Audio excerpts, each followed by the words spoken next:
Welcome back to Mob Genius TV. When I first started this channel, I promised you guys that I would have absolutely some of the most fascinating content that you could find in the Houston car community. Well, today's episode absolutely delivers on that with Boxcar Bobby the Hobo. This is a gentleman that Kenny and I met at the Paul Wall Slab Ride for Justice. This guy's fascinating. He's a homeless hobo that rides all over America on freight trains, flying his drone, getting all kinds of amazing footage, and literally fighting for political and social justice in ways that some of us would never even dream of. Easily the most woke white boy I've ever met, but along with that wokeness, I have to give a little bit of a disclaimer. Some of the things that Bobby does are not supported here on Mob Genius TV. We don't support, busting up property and stuff like that. We support peaceful protesting. But this story was just absolutely too fascinating not to share with you guys. And after I had the first interview with him, which was right after the Ahmaud Arbery protest, the George Floyd incident happened. It like lit a match. And shortly after, you'll find out he was arrested 3 times in 1 week protesting the George Floyd stuff. I'm not gonna give too much of it away. You guys watch this episode because this is easily one of the most fascinating people that Kenny and I have ever met at any car show. Thank you. Just do some animation, for the age, man. It's Boxcar Bobby checking in. My boy Mob Genius over here. Beautiful graffiti wall downtown, east side, Houston, Texas. That's right. All right, Bobby. My name's Boxcar Bobby. I ride freight trains and I make cool Houston stuff. How did you get into riding freight trains? How long have you been doing that? I've been riding for about 3 years now, and I got plugged in with that in a weird roundabout way. I got really involved in political activism. I guess I gotta back up, man. If I'm gonna do the story, I sure, gotta tell absolutely. you. Tell us the story, man. So I went to prison really young. Okay. At 16, I was certified as an adult here. Texas prison system's like really jacked up. Yeah.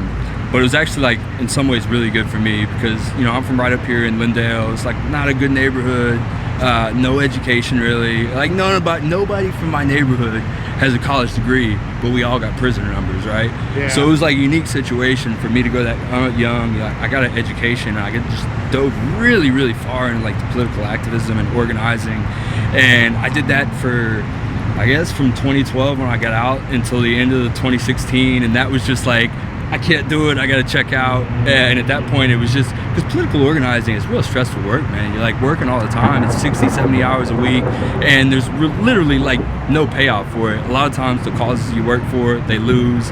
So it's just really like an effort of like love, basically. And after so many years of that, it's like really stressed out. I was actually in Bangor, Maine, and I just got taken up there from the Democratic Party. They were like, we know about your record, we'll give you a job, no problem. And I flew out there, I get up there and I worked for 2 weeks, and then my friend comes, who I was on the Bernie Sanders campaign, was fully like versed in my history, my criminal record, and then came and told me, he's like, hey man, we can't have you here, we can't have the job for you. So I'm basically just like stuck in Bangor, Maine, like what am I gonna do? And I go into the lobby and I meet this gypsy named Patricio. He's like, you wanna hop on a freight train? And he put me on my first freight train, and man, just I've never before in my life, like, there's some special stuff that happens in prison. A lot of people focus on the negative, and I understand all that, but for me personally, I choose to only look at like the positive elements of it. Yeah. And having an entire community-based society where everyone you know and love or hate is like around you, and you're working every day to contribute like for that group, it's like a really, like, that's soul food right there. Like, we need that. And I have experienced that no other place than on the rails. And it's all the good stuff, plus like the worst part of prison is having like your freedom of movement restricted. Yeah. Like, you can go anywhere as a poor person. Like, I'm going to New York City in a couple days, and like me, I got like $30. If I was trying to go there for real, it would just be out of my reach. Yeah. So as a poor person, it's like really freeing, and man, I would be doing nothing else in my life on freight trains. That's awesome. So you're from Houston originally then? Yeah. Sweet. How often do you come back? As often as I can, man. To be honest, it's kind of like you travel with the weather, man. When it's warm, it's too hot down here, right? Yeah. So I normally would shoot up somewhere a little bit cooler for that, and then when it gets real hot or real cold up there, then you come back down south. What are some of the best places to visit? Best places to visit? See, whenever I travel, I want to find like unique culture. I want to find something that's so different from everything else that I can like claim it as its own thing. Houston has that. It took a long time for me to like go and travel and see everything else to come back and realize that was the case. But New Orleans it's so different. Like you had the whole culture of, man, the Haitian Revolution, slaves revolting, landing there, then Catholicism, like the Native American influence, it all got mixed up there into like a crazy culture. That and New York City, man. New York City. Everything else feels somewhat similar, like all the towns on the East Coast where you get Baltimore, Philly, they're all sort of close to each other, but when you get to New York City, it's just so much different than everything else. It's fascinating. So let's talk a little bit about the logistics of hopping a train. Okay. So how do you know which train is going to take you to the location you want to go to? This was actually a question from my wife. She was like, how does he even know which train? Hell, she feels like she'd get on a train and end up in Mexico or something if she was going to New York. Sometimes. So like this thing is such an old tradition that like they've been doing this a long time, right? So there's this whole code, there's a Bible, there's a code of ethics. So I was called like a crew change guy, right?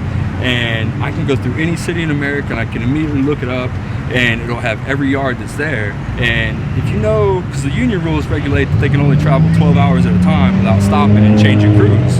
Okay. So once you have that map and framework out, like, okay, it's gonna crew change here, it stops, it's gonna stop there tomorrow, the day after that, and the day after that, and the day after that. So once you can kind of like have a route plan, you can just look and see where the crew change, wherever I'm pulling up, I'm in a new city, I just look at the crew change, man. Does it every time. Yeah. How did you get into the slab culture and like screwed music? Because that just was being here in Houston, man. It's like you can't, especially if you're in my age group where it was like you kind of had that SUC thing going on a couple years before, but then right around 2000 there was SUC, Swisher House on the north side. Like it very much permeated everything about the culture here in Houston, man. And it's just like, yeah, you couldn't get away from it if you wanted to, but then being from my neighborhood, like, you know, we had rappers out there. Paul Wall used to sell t-shirts in my neighborhood out his trunk. Like, nice. you know, like that's just, it's what it was over here, and it was impossible to remove yourself from it. Yeah, that's cool that you've always kept it with you, man. I've noticed the influence on both your music. So you're a musician as well, right? Absolutely. Now tell us a little bit about your music.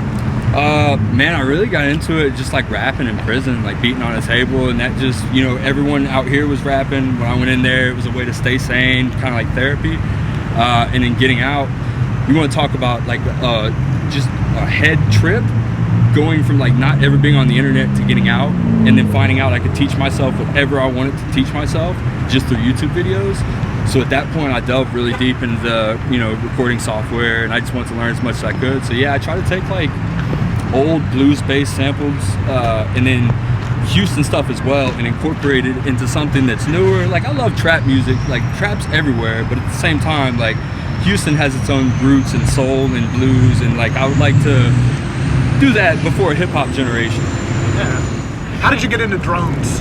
Yeah, well, I always really wanted to be a filmmaker, and kind of even before getting into music, that was what I thought my art form was going to be.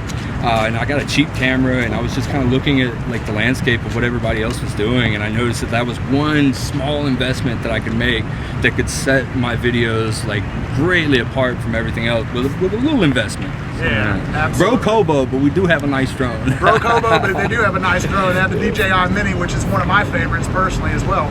Yeah. So, man, that's awesome. Have you ever run train?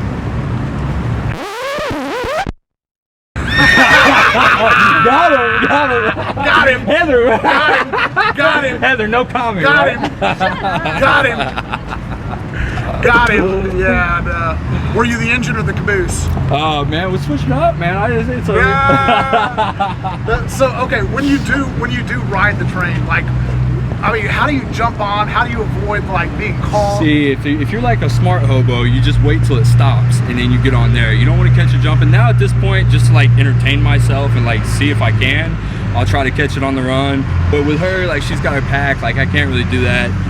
So just knowing where to go, and then you know that they're gonna air up the airline through the train, so you'll hear that. Okay. And then they do a visual inspection where they just drive down the side of it and they're looking. But man, pro hobo tip 101, man, if you go to Walmart, their tarps are perfect because two sides, two colors, right? You've got a grain or gray, and if you flip it over, you've got gondola brown. So any color that you need, you kind of just like throw it over your stuff, and when they're rolling by, they can't really see it. That's awesome. Yeah. So what happens if they catch you? Man, I just went to jail in Temple, Texas. That's the only really bad experience I've ever had. Most of the time it's just like a criminal trespass. Most of the time there's such an old tradition with like the rail workers, the rail police, and the hobos that actually ride the rails. A lot of times I'll ask them for directions. Like, hey, I need something southbound. I'm trying to beat the coronavirus. They're locking everything down. That was what happened when we were on the West Coast right now. And like, yeah, you can go to ask them. Sometimes they'll tell you to beat your feet and get lost. And then sometimes they'll be like, oh no, this one's leaving in 3 minutes right here. Go get on it and don't get caught. Oh, So nice, man. Yeah. That's awesome. So there's kind of like a train code of ethics For with sure. you and It's the people. considered good luck to have a hobo on your train if you're an engineer. Like, Oh, really? it goes back as old as the railroads, man. Dude, Yeah. that's fascinating. Yeah, That's so absolutely fascinating. end of the Civil War, right?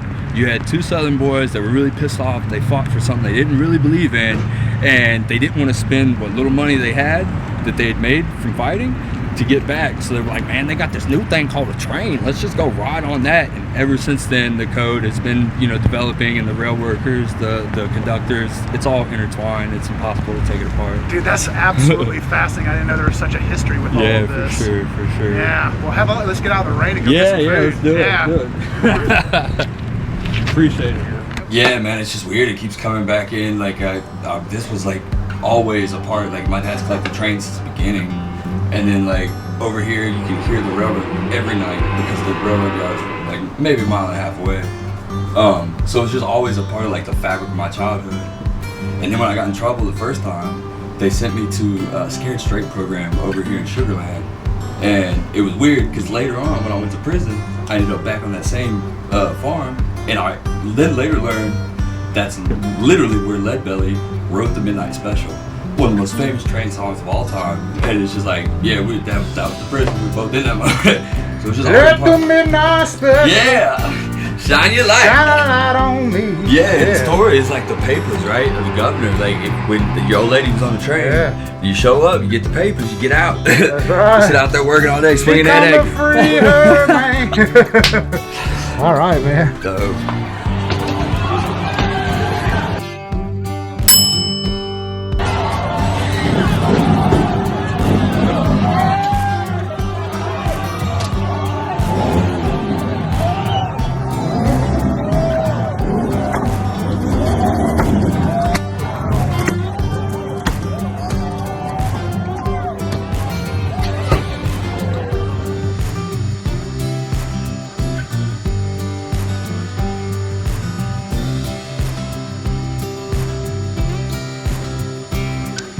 Yes, and it appears as though that somebody's being put into handcuffs and being arrested.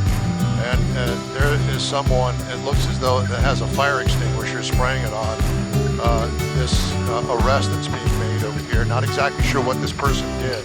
This is one of those splinter groups, like large groups of people that are roaming the streets of downtown.